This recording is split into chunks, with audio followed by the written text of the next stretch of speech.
Olá meninos, tudo bem? Agora a gente volta para resolver a questão número 21 da Unicamp da lista de cálculo estequiométrico. Enunciado.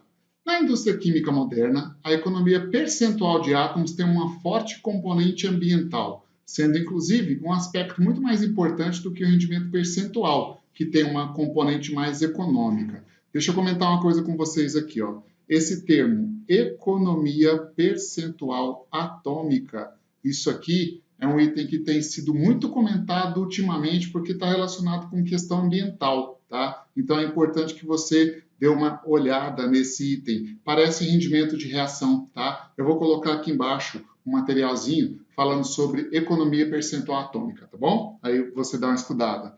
Bom, vamos continuar. A hidrazina, um poderoso combustível para foguetes, pode ser obtido por diferentes reações de síntese, duas das quais estão representadas pelas equações químicas abaixo. Preste atenção no detalhe nessas duas reações. Veja, na primeira reação, 2 mols de amônia produzem 1 mol de hidrazina, certo? Na segunda reação, 2 mols de amônia produzem 1 mol de hidrazina. Então, a estequiometria da amônia, que é reagente, para a hidrazina, que é o produto, o tal combustível de foguete, é a mesma para os dois processos.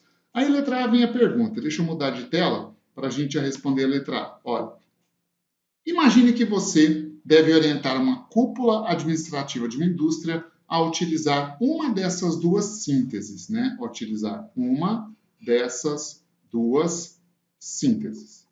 Com base na maior economia percentual de átomos, ó, com base na maior economia percentual de átomos, qual seria a sua sugestão? Mostre que sua sugestão é a melhor opção, certo? Vamos voltar no enunciado aqui, ó, que eu quero mostrar uma coisa para vocês. Veja, aqui nos dados da questão, ele forneceu assim, ó, economia percentual atômica é o quociente, ó, a divisão entre a massa do produto desejado sobre a massa de todos os reagentes do processo. Então, isso é o que se chama coeficiente de economia percentual atômica. Então, a massa do produto desejado, no nosso caso, é a hidrazina, N2H4. E a massa de todos os produtos é tudo que tem nos reagentes. Quando você multiplica isso por 100, é para transformar isso em valor percentual. Tudo bem? Vamos lá, então? Então, agora a gente já consegue resolver a letra A dessa questão. Vamos lá. Eu preciso, então, descobrir qual dos dois processos apresenta maior economia percentual atômica. Como é que eu vou fazer isso? Calcula a economia percentual para o primeiro e para o segundo. Ora, de acordo com o enunciado lá dos dados da questão, economia percentual atômica, vou chamar de EPA, é o quociente entre a massa de produto produzido e a massa de todos os reagentes, né? Massa de todos os reagentes da reação. Isso vezes 100% para transformar a coisa em percentual, né? Então, eu vou usar essa formulinha para a equação 1, depois para a equação 2. E aí a gente decide qual você indicaria para a cúpula lá da indústria. Olha só. Então, a economia percentual atômica para a reação 1 seria, vamos lá, ó, a massa dos produtos produzidos. Aqui produziu 1 mol de hidrazina, 1 mol de N2H4. Nitrogênio é 14 vezes 2, 28. Com 4, 32. Então, aqui vai dar 32 gramas sobre a massa de todos os reagentes, lembra? Então, aqui vai ser, ó, amônia é 14 mais 3, 17, vezes 2, 34. Mais, aqui, ó, o peróxido de hidrogênio, oxigênio é 16, vezes 2, 32, mais 2, 34 de novo. 34, isso aqui em gramas, vezes 100%, certo? Aqui, ó, de cara, eu já posso simplificar gramas com gramas.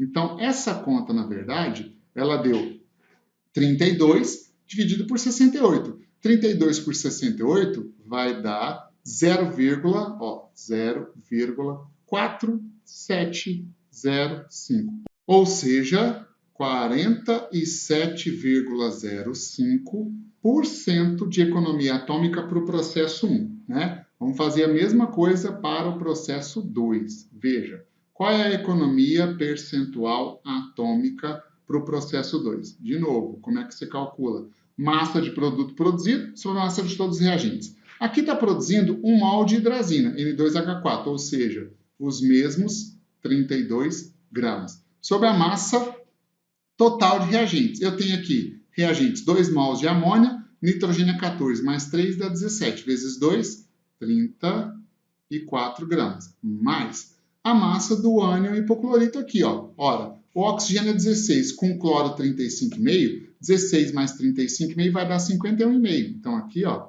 51,5, isso tudo em gramas, vezes 100% para transformar isso aí num cálculo centesimal, né? Posso simplificar aqui, ó, unidade de massa com unidade de massa. Então, aqui embaixo vai dar 85,5.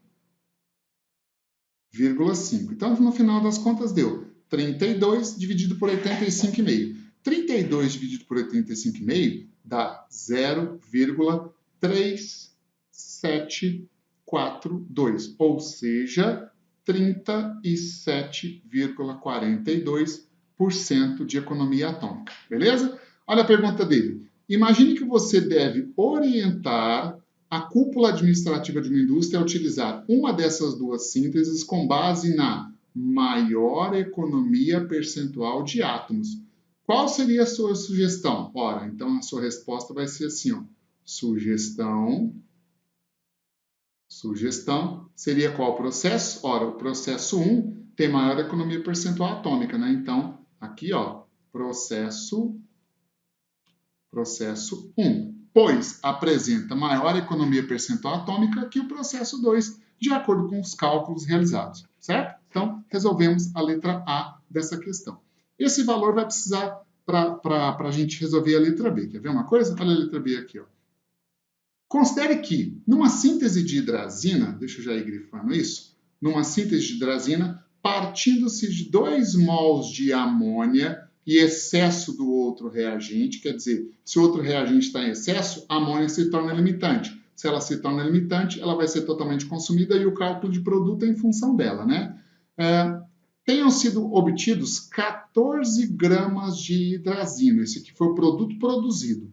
Considerando que o rendimento percentual da reação, nesse caso, foi maior que a economia percentual de átomos. Então, olha o que ele falou. Considerando que o rendimento percentual da reação foi maior que a economia percentual atômica, qual processo de síntese foi utilizado? O 1 ou o 2? Justifique. Vamos lá? Bom, como que a gente vai resolver essa letra B? Então é o seguinte, ele deu as condições de um processo. 2 mols de amônia foram usados como reagentes e 14 gramas de hidrazina foram produzidos. E ele quer saber qual processo foi utilizado, o 1 ou o 2. Veja, se você for lá na reação, deixa eu pegar aqui outro marca-texto para a gente analisar. Ó, na primeira reação, 2 mols de amônia produziram 1 mol de hidrazina.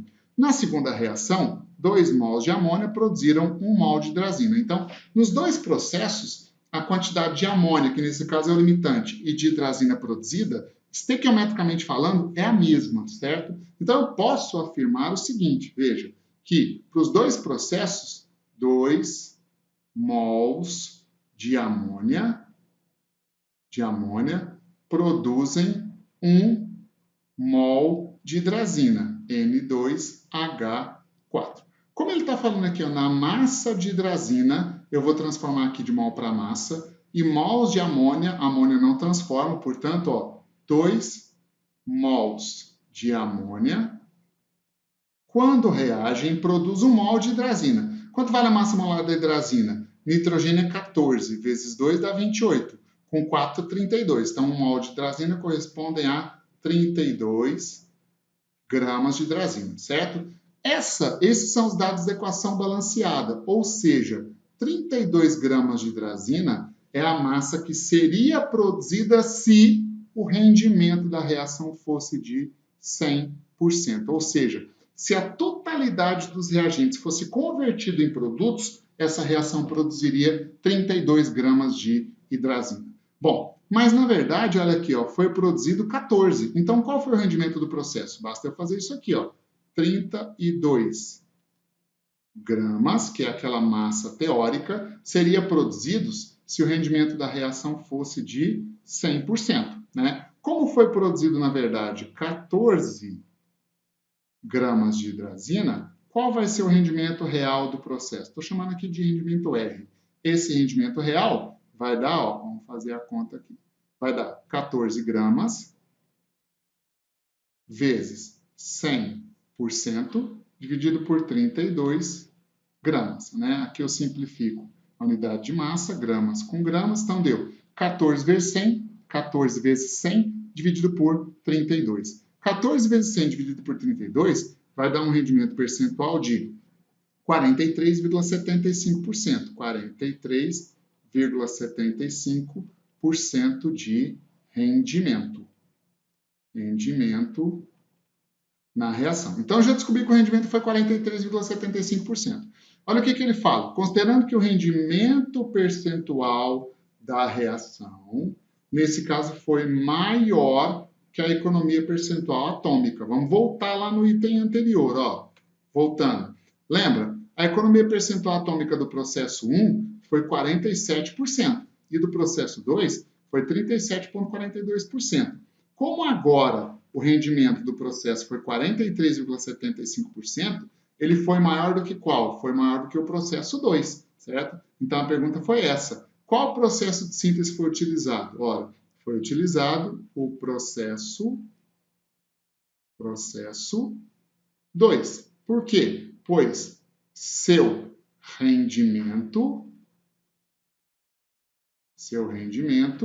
que é 43,75%, é maior que a economia atômica percentual, que foi de 37,42%. Beleza? Uma questão da Unicamp, uma questão bastante interpretativa. Importante você entender o que a questão fala, o que a questão menciona, para que você consiga resolver a questão, certo? Vamos direto para a questão número 22? Olha aqui, ó. Questão número 22, ó. Para proteger estruturas de aço da corrosão, a indústria utiliza uma técnica chamada galvanização. Um metal bastante utilizado nesse processo é o zinco, que pode ser obtido a partir de um minério denominado esfarelita. Então, olha só, esse minério esfarelita, ZNS, é o minério que fornece zinco, que tem um grau de pureza de 75%. Considere que a conversão do minério em zinco metálico ocorre com rendimento de 80%. Opa, outra informação aqui. O rendimento do processo de conversão é 80%. Quer dizer que 80% dos reagentes é que são convertidos em produtos, 20% não reagem porque não colide, enfim, as condições da reação. Nessa sequência de reações, né, químicas, tal, que valor mais próximo de massa de zinco metálico em quilogramas será produzido a partir de 100 kg dessa esfarelita? Vamos lá. Nessa questão, nós temos 3 situações de casos particulares do cálculo estequiométrico. Reações consecutivas, reação com rendimento inferior a 100% e reação com reagente impuro. A gente envolve tudo isso num processo só. A questão caiu no Enem, hein? Olha só. Vamos lá. Bom, eu tenho aqui as reações que representam o processo. O que eu preciso fazer? Quando você tem cálculo com reações consecutivas, soma as equações e obtém a global. É o jeito mais fácil de trabalhar. Agora, informação importante, dá uma observada aqui, ó. Nós temos na primeira reação a produção de 2 mols do óxido de zinco. Só que na reação de baixo, somente 1 mol de óxido de zinco está sendo produzido. Quando a substância é produto de uma reação e reagente da próxima, essa substância é intermediário. E o intermediário tem que ser totalmente consumido. Portanto, para consumir completamente o óxido de zinco, eu vou multiplicar toda a reação de baixo, ó, por 2. Multiplicando toda a reação de baixo por 2, vou até fazer de preto aqui para ficar diferente, ó.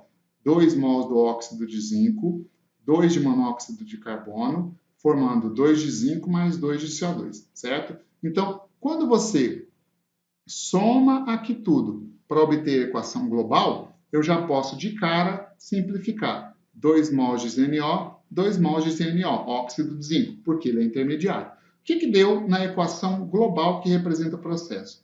2 mols do óxido de zinco aqui, ó, do sulfeto de zinco, quer dizer, ZnS, mais 3 de O2, mais 2 de monóxido de carbono, que reage produzindo 2 mols de zinco, mais, lá em cima, 2 de SO2, mais 2 de CO2. Essa é a equação global que representa o processo.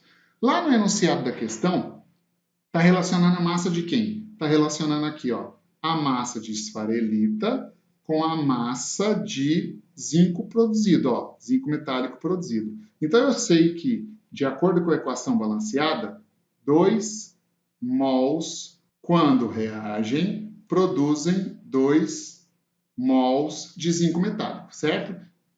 Transforma isso tudo para massa. Ora, o sulfeto de zinco, a massa dele foi dada aqui, ó, sulfeto de zinco, 97 gramas por mol. Então, 2 vezes 97 gramas de sulfeto de zinco, que representa a esfarelita, produzem 2 mols de zinco metálico. Ele deu também, ó, massa atômica do zinco, 65 gramas por mol. Enem não vem tabela periódica, então eles fornecem todos os dados. Então, 2 vezes 65 gramas. O que está escrito nessa linha e nessa linha é a mesma informação, só que em mol e em massa. Fiz a conversão de unidades.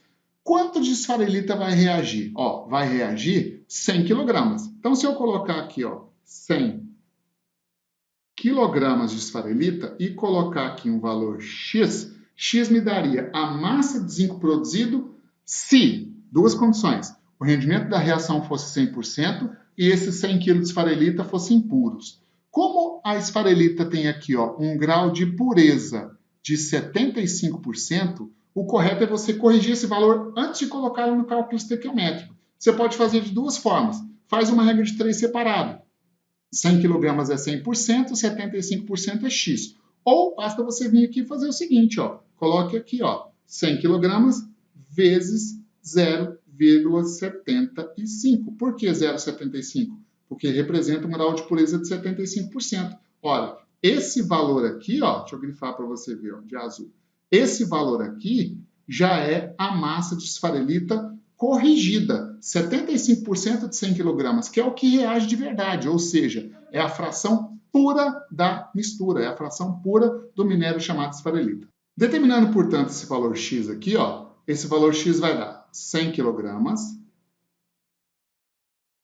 vezes 0,75, que já corrigiu o valor, né, para 75%, vezes 2, vezes 65 gramas, dividido por 2 vezes 97 gramas, né? Posso simplificar aqui, ó, 2 com 2 e gramas com gramas. A resposta vai sair em quilogramas. Ótimo, beleza, a pergunta foi em quilogramas. Essa conta aí vai dar 50,25 quilogramas de quem que eu estou calculando? De zinco.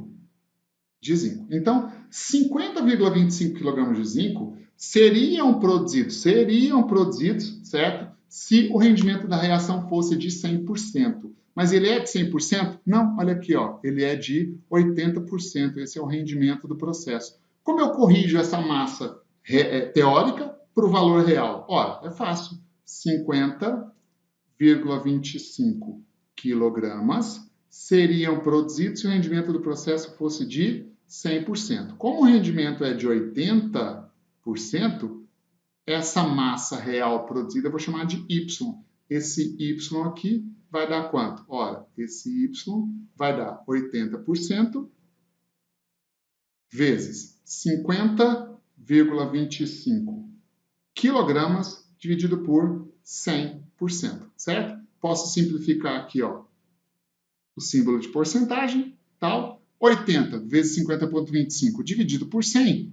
Então, o resultado dessa conta vai ser 40,20 kg de zinco. Resposta aqui, ó, na letra C. Beleza? Então, resolvemos questão 22. Aguardo você para a próxima questão. Abraço!